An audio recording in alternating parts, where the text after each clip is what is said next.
This channel does not promote any violent, harmful, or illegal activities. All content provided by this channel is meant for an educational purpose only.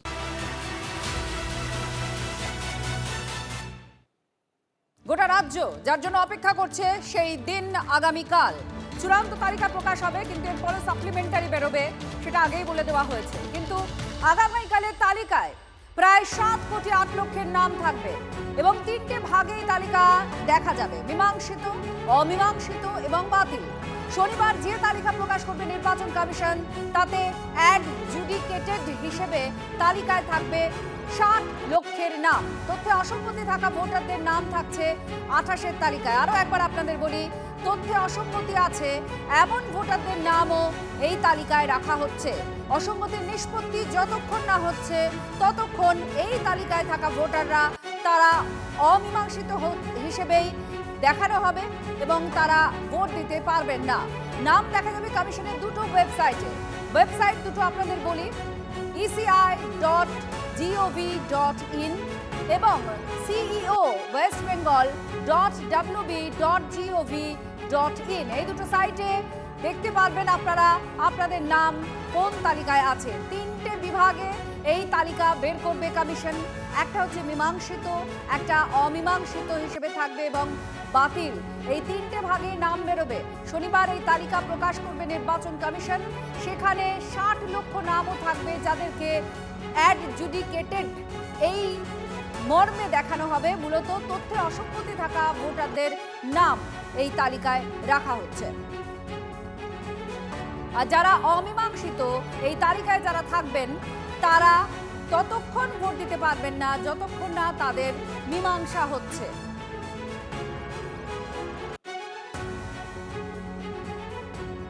প্রশ্ন, 60 লক্ষ নাম বাদ দিয়ে কি 28 তারিখ voter তালিকা প্রকাশিত হবে? তাদের নামটাও যে বি এডজুডিকেশন থাকবে, তো সুপ্রিম কোর্ট বলে দিচ্ছে এখন যে আছে ফাইনাল লিস্ট তৈরি হবে 28 যেটা ফেব্রুয়ারি হবে।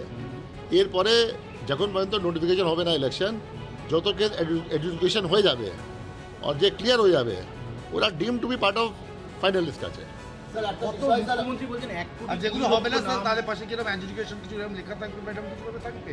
হ্যাঁ, এখন যেটা হবে না তো লেখা থাকবে এডুকেশন আছে ইয়া ডিলিট আছে, যে লেখা থাকবে যেরকম হয়। Right sir. আপনি অপেক্ষা করছেন আপনার নাম আছে কিনা দেখার জন্য, আমি অপেক্ষা করছি আমার নাম আছে কিনা তা দেখার জন্য। কিভাবে দেখবেন আপনাদের দেখাবো। অফলাইনে কোথায় তালিকা দেখতে পাবেন আপনাদের এক এক করে দেখায়। অফলাইনে কোথায় কিভাবে তালিকা দেখবেন আপনাদের দেখাচ্ছি আমরা এক এক করে। বিডিও অফিসে দেখতে পারবেন, ডিএম এর কাছে থাকবে এই তালিকা, অর্থাৎ এই সমস্ত অফিসে। পঞ্চায়েত ভবনে এই জায়গায় টাঙানো থাকবে। কমিশন নির্ধারিত সরকারি অফিস, এখানেও আপনারা দেখতে পারবেন।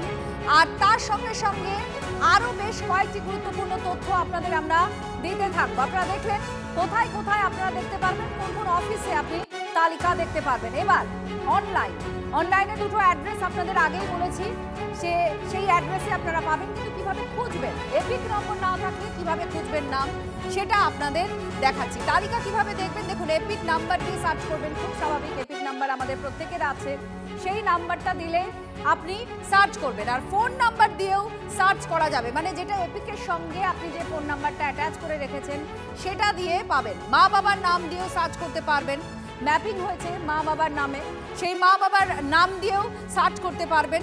আর তারপরে তালিকা অনলাইনে যেটা ডাউনলোড করতে হবে, ইলেকটোরাল রোল voters.eci.gov.in। যদি এপিক নাম্বার ভুলে যান বা জানা না থাকে তাহলে পরে এই ডাউনলোড হবে ইলেকটোরাল রোল এই সাইটে। নিজের পোলিং বুথেও নাম খুঁজতে হবে, নিজের যে পোলিং বুথ সেই বুথেও আপনারা খুঁজতে পারবেন। মা বাবার নাম দিয়ে এখানেও আপনি সার্চ করতে পারবেন।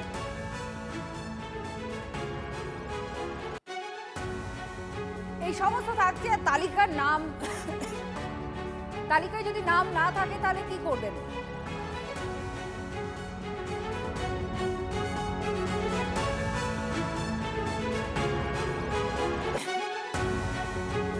তালিকায় নাম না থাকলে আপনারা কি করবেন সেটা এবার আপনাদের দেখায়, কারণ এটা খুব ইম্পর্টেন্ট পার্ট। অফলাইনে কোথায় তালিকা দেখতে পারবেন এটা যেমন আপনাদের দেখিয়েছি, এবার দেখায় যে তালিকায় যদি নাম না থাকে তাহলে কি করবেন। টেনশন করবেন, খুব স্বাভাবিক। 15 দিনের মধ্যে ডিইওর কাছে আবেদন, ডিইও মানে এখানে জেলা শাসক, ডিইওর কাছে আপনাকে আবেদন করতে হবে। আর সমাধান না হলে সিইওর কাছে আবেদন করতে হবে। সিইওর কাছে আবেদন করবেন যদি না থাকে। এবং আপনাদের দেখায় voters.ecr.gov.in এই যে ওয়েবসাইট বা এই যে অ্যাড্রেসটা দেওয়া হয়েছে এখানে, বা বিএলওদের মাধ্যমে আবেদন করতে পারবেন। আপনার যে বিএলও তার কাছেও আবেদন করতে পারেন, জেলা শাসকের কাছে করতে পারেন, সিইওর কাছেও আপনারা করতে পারেন। সিইওর আবেদন যদি খারিজ যদি করেন ফর্ম 6-এ আবেদন করবেন। ফর্ম 6-এ আবার আবেদন করলে আপনার নাম তোলার প্রক্রিয়া শুরু হবে। মনোনয়নের ক্ষেত্রে মনোনয়ন জমার শেষ দিনের 10 দিন আগে ফর্ম 6 জমা দিতে হবে। তালিকায় যদি নাম না থাকে তাহলে কতদিন পর্যন্ত আপনি এই ফর্মটা জমা দিতে পারবেন? 10 দিন আগে ফর্ম 6 জমা দিতে পারবেন। সামনে ভোট রয়েছে, তাই একটা ডেডলাইন একটা দিয়ে দেওয়া হয়েছে। মনোনয়নের আগে 10 দিন আগে আপনি এই ফর্ম 6 জমা দিতে পারবেন। এটা হচ্ছে যাদের ক্ষেত্রে নাম তালিকায় থাকবে না।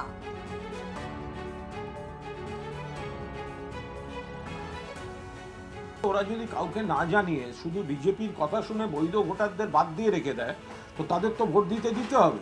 আমাদের শীর্ষ নেতৃত্ব গোটা বিষয়টা বিশ্লেষণ করছেন, নজর রাখছেন, আইনি সব দিক খতিয়ে দেখছেন। এই বিষয়ে এই মুহূর্তে সবিস্তার মন্তব্য করতে পারবো না। বিজেপি যেটা চাইছে নির্বাচন কমিশনকে দিয়ে যে আগে কিছু বৈধ ভোটারকে আগে কেটে উড়িয়ে দিতে লিস্ট থেকে, এবং তারপর তাহলে তো ভোটের আগে তো তাদের নামটা আবার তুলতে হবে, তারা তো ভোট দেবেন যারা বৈধ ভোটার। আর বিজেপি চাইছে তাদেরকে জানতে পর্যন্ত না দিয়ে নামটা বাদ দিয়ে আগে প্রকাশ করে দিতে। এইখান থেকেই একটা প্রশ্ন তৈরি হচ্ছে। যেটা আমরা আন্দাজ করেছিলাম 1 কোটির বেশি ভুয়ো নাম আছে, আর সেদিকেই যাচ্ছে। প্রায় 65 লক্ষ বাদ হয়ে গেছে। 50 লক্ষ লোককে ডাকার পরেও এসআইআর ভেরিফিকেশনে আসেনি, এই নাম তো বাদ যাবেই। তারপরে আরও প্রায় 35 লক্ষ নাম যেগুলো থাকবে বিভিন্ন কারণে ডিসপিউটেড, সেখান থেকেও কিছু বাদ যেতে পারে।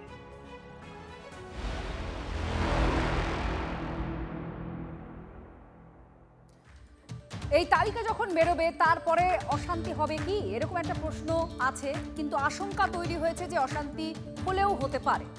আপনাদের একটু দেখায় শুভেন্দু অধিকারী তিনি কি বলছেন। কমিশনের তালিকায় নাম না থাকলে অশান্তি করবেন না, এই তাৎপর্যপূর্ণ মন্তব্য তিনি করছেন। তিনি বলছেন সতর্ক থাকুন, সরকারি সম্পত্তি নষ্ট করবেন না। এই কথা তিনি রাজ্যের বিরোধী দলনেতা বলেছেন। আপনাদের শোনাবো রাজ্যের বিরোধী দলনেতা শুভেন্দু অধিকারী তিনি কি বলছেন। 28 তারিখের ভোটার লিস্টে যাদের নাম থাকবে না তারা এদিকে ওদিকে ঝামেলা করবেন। প্রচুর সেন্ট্রাল ফোর্স এসে গেছে, উস্কানিতে পা দেবেন না। আপনারা পরিকল্পনা করেছেন বেশ কিছু জায়গায় বিডিও অফিস জ্বালাবেন, আমার কাছে খবর আছে বেশ কিছু জায়গায় বিডিও অফিস জ্বালাবেন। আমি সিওকে বলবো, উস্কানি দাতা তো এখানে আছেন মমতা ব্যানার্জি, তিনি তার উস্কানি দেওয়া কথাবার্তা গতকাল থেকেই শুরু করেছেন যে আমি না বাধা দিলে 1,20,00,000 বাদ চলে যেত, এবং তিনি আজকেও আলপটকা মন্তব্য করেছেন, আগামী কয়েকদিন করতে থাকবেন। অতএব উনি বহুবার উস্কানি দিয়ে এই রাজ্যে শান্তি নষ্ট করেছেন। সতর্ক থাকতে হবে, এবং যাদের নাম বাদ যাচ্ছে এটা চূড়ান্ত বাদ যাওয়া নয়, সাপ্লিমেন্টারি লিস্টে তাদের নাম এসে যেতে পারে। ধৈর্য রাখুন, আপনারা সহযোগিতা করুন। আপনারা শুনলেন শুভেন্দু অধিকারীর বক্তব্য। এবার তৃণমূল কংগ্রেসের প্রতিক্রিয়া নেব। জয়প্রকাশ মজুমদার এই মুহূর্তে আমাদের সঙ্গে রয়েছেন। জয়প্রকাশ বাবু, শুভেন্দু অধিকারী মারাত্মক অভিযোগ করছেন। তিনি বলছেন বিডিও অফিস জ্বালানো হবে এবং এই যত গন্ডগোল হবে তালিকার পর সেটাই উস্কানি তৃণমূল নেত্রী দিচ্ছেন, এমনটা তার অভিযোগ। কি বলবেন? আসল তো উস্কানি প্রথম দিন থেকে দিয়ে এসছে বিজেপির নেতারা, বিশেষ করে এই শুভেন্দু অধিকারী, সুকান্ত মজুমদার, এরা, শান্তনু ঠাকুর। মনে নেই প্রথম শুরুর সঙ্গে সঙ্গে বলেছিলেন 1.5 কোটির নাম বাদ যাবে, রোহিঙ্গা আছে, অনুপ্রবেশকারী আছে, মতুয়া, সকলকে তাড়ানো হবে, ডিটেনশন ক্যাম্পে দেওয়া হবে। এসব কে বলেছিল? এটা মমতা বন্দ্যোপাধ্যায় তো নাম রাখার জন্য সুপ্রিম কোর্ট পর্যন্ত দৌড়ে গেছেন, আর নাম কাটার জন্য তো এরা হন্যে হয়ে চেষ্টা করে গেছে। আজকে নাম কাটার জন্য হঠাৎ কুমিরের অস্ত্র কেন দেখাচ্ছেন? যে ধৈর্য ধরে ধরতে হবে। আমি বলবো যাদের নাম হবে না তারা তো স্বাভাবিকভাবেই তারা চিন্তায় থাকবেন, যাদের নাম থাকবে না, এবং তারা প্রয়োজন হলে বিজেপি নেতাদের ঘেরাও করবেন, প্রয়োজন হলে বিজেপি অফিস ঘেরাও করবেন, বিডিও অফিসে যাবেন না, বিজেপি নেতাদের কাছ থেকে কৈফিয়ত চাইবেন। বিজেপির নেতাদের সাবধান থাকতে বলবো, শুভেন্দু অধিকারীকে সাবধান থাকতে পারবো, দরকার হলে আরো 100 জন কেন্দ্রীয় বাহিনীকে দিয়ে নিজেকে পাহারা দেন জানো। কারণ মানুষ ক্ষিপ্ত হয়ে গেলে কি হবে বলা যায় না। মানুষের গণতান্ত্রিক অধিকার নিয়ে আপনারা খেলা করেছেন, তার প্রতিফল আপনাদের পেতেই হবে। ধন্যবাদ জয়প্রকাশ বাবু।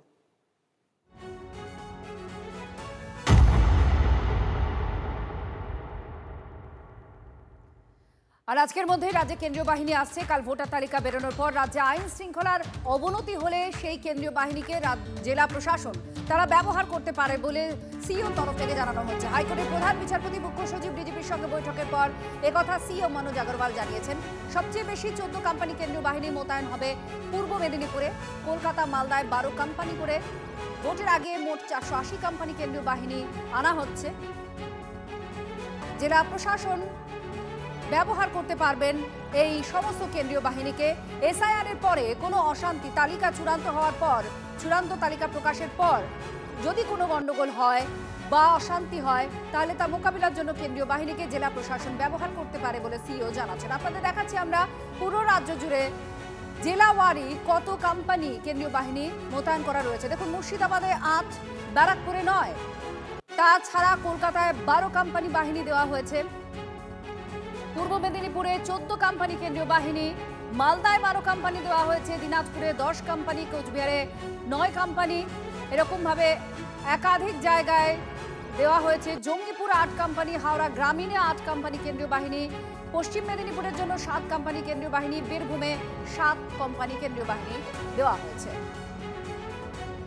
সেন্ট্রাল ফোর্স তো 28 তারিখ আগেই আসবে, আর সেন্ট্রাল ফোর্স जो আছে 1 তারিখ মধ্যে যেখানে যেখানে ডিসিশন হয়েছে ওখানে মোতায়েন হয়ে যাবে। And they will go around the area. ওরা ঘুরবে, ওরা দেখবে, ওরা বসে থাকবে না। ওরা কি 28 তারিখের পরে যদি কোথাও ল অ্যান্ড অর্ডার সমস্যা হয় সেখানে কি তারা যেতে পারবেন? সেটা কেন যেতে পারবেন না, কিন্তু ওখানে ডিএমএসপি আছে, ওরা নিয়ে যাবে ওদেরকে। সেন্ট্রাল ফোর্স তো নিয়ে যায় না কোথায়।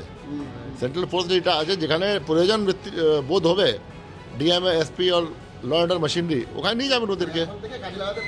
নিশ্চয়ই লাগাতে পারবেন, কেন লাগাতে পারবেন না। এমনি সেন্ট্রাল ফোর্স এসছে ল অ্যান্ড অর্ডার এখন অ্যাসিস্ট করার জন্য, প্লাস আছে ইলেকশন জন্য। ইলেকশন জন্য the area domination is part of that thing, spelled out policy of ECI. Area domination মতলব আছে ওরা এরিয়া যাবে, চিনবে, পেট্রোলিং করবে। হ্যাঁ, ওদের গাড়ির মধ্যে জিপিএস থাকবে, ও তারপরে সেন্ট্রাল অবজার্ভার বলেছেন বডি ক্যাম থাকবে। তো এটা যেটা আছে এদের ভালোই, কোথায় কি ঘুরছেন না ঘুরছেন রোজ সব আমাদের কাছে ফিডব্যাক থাকবে। বিজেপি দিল্লির জমিদার লেটেল বাহিনী পাঠাচ্ছে। ওরা অন্য কোনোভাবে, ওরা জানে বাংলায় গোহারা হারবে, ফলে এখন ওই কখনো সিবিআই, ইডি, এনআইএ পাঠিয়েছে, কখনো টাকা আটকেছে, কখনো বাংলাদেশি বলে বাংলা বললে ধরে অপমান করেছে, অন্য রাজ্যে পাঠিয়ে দিয়েছে, এই করেছে ওই করেছে, মৃত্যুর মিছিল বানিয়ে ছেড়ে দিয়েছে এই এসআইআর এর নাম করে। এবার কেন্দ্রীয় বাহিনী পাঠাচ্ছে। আরে বাংলার মানুষের হৃদয়ে সারা বছর শীত, গ্রীষ্ম, বর্ষা মমতা বন্দ্যোপাধ্যায় ভরসা। এই হচ্ছে সমস্যা। জেলা প্রশাসনকেই যখন বলে দেবে বাহিনী ব্যবহার করবে, তখন বাহিনী হাজারদুয়ারি দেখবে। যদি বলতো নির্বাচন কমিশন নিজে বাহিনীকে ব্যবহার করবে যদি কোথাও আইন শৃঙ্খলার সমস্যা হয়, তাহলে দেখবেন বাহিনীর কাজ দেখবেন, অ্যাকশন দেখবেন একদম।